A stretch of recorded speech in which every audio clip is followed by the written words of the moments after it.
XT250 rides here. This is not a very exciting video, but it's a nice morning. I'm out for a ride on the weekend on my Yamaha XT250.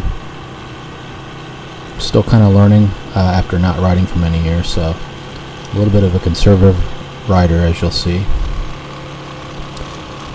Pretty warm this morning. I had a hoodie on. I have a lot of armor underneath that you can't see.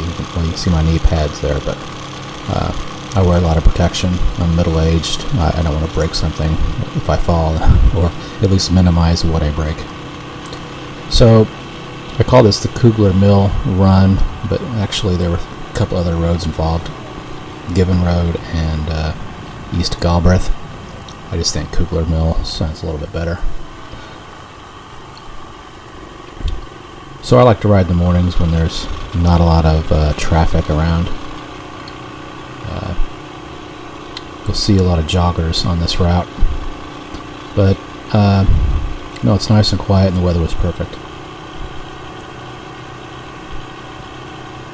I noticed there was a lot of horse crossing signs along this stretch. This is, by the way, between Indian Hill and Camp Dennison, Ohio. It's a fairly nice area, kind of high dollar real estate.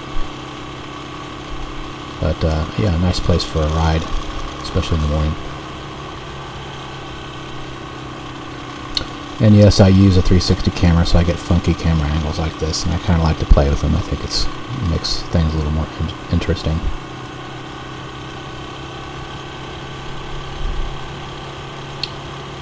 But yeah, not a lot of excitement on this particular trip.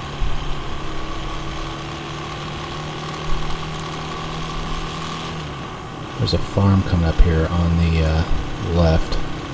I imagine that's probably a pretty old place. Coming up here on the right, we'll see a really nice home. And then not very long after that, there's a house that looks like it's being renovated. It's all kind of gutted, it looks like.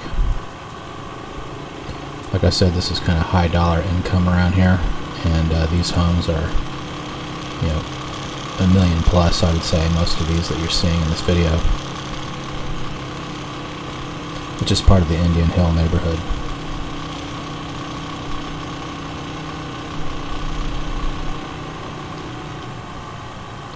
But I do like playing with the 360 camera. It's mounted on my handlebar. It picks up a lot of engine vibration. I'm not sure if it's something internal in the camera. I've tried to figure it out where this rattle's coming from. Can't find it. Oh, one thing I wanted to point out: you can look at my turn signal indicator there on the fast blink. That's a sign that you've got a bad bulb or that one of your indicators isn't working. I did not notice this until later, and I was going to make a video of how I trial and errored the problem. There's a nice house back there. Spoiler alert: it is not the bulb. So maybe I'll make a video about that later. It's something really important to make sure, especially on a bike, that your turn signals are all working. That's for sure. And it happened to be the back one, which is really important. But yeah, I didn't notice it. I didn't check my indicators like you should until that day.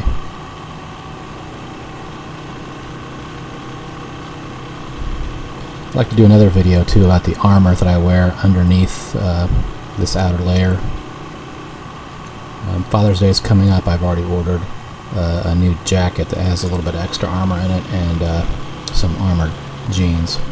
So I think that's going to replace what I'm wearing now, which is basically motocross armor underneath regular street clothes.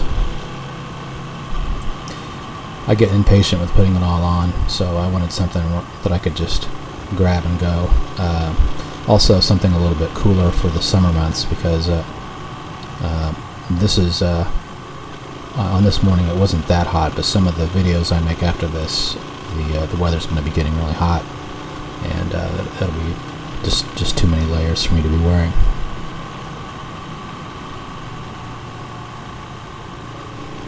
I just cracked the 4,000 mile mark on my XT not that long ago. It's a 2009, so it's relatively low miles in my book.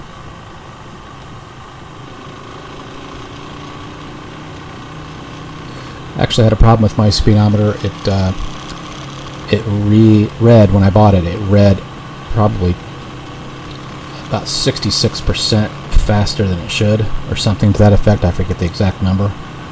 I bought a device that corrects the speedometer. It really comes in handy when you're playing with different tire sizes, back tire sizes. But I bought it because my speedometer was so far off. It's a flaw in the XT250 cluster or speedometer. If you allow the battery to run completely dead, sometimes it will fry out the whatever the speedometer controller is in there, and it'll read way off like it was. So I bought that device and installed it, and it works like a charm. It gives me pretty accurate speed according to my GPS on my phone. That might be a topic for a future video as well.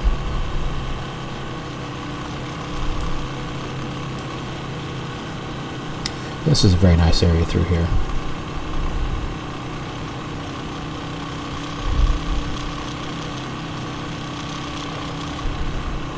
I'm kind of surprised that because of the cost of this land, I'm surprised that it's been able to maintain being open like that. Someone hasn't come through and tried to fit a bunch of houses on it.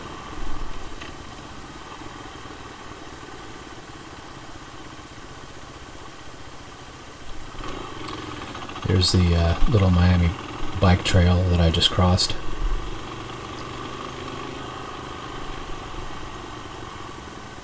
And I'm getting ready to jump on a 2-lane road here that takes you into downtown Milford, Ohio.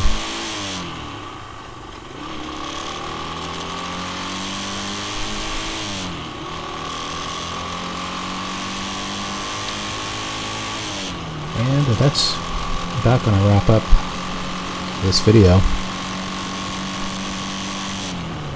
Hope you enjoyed it.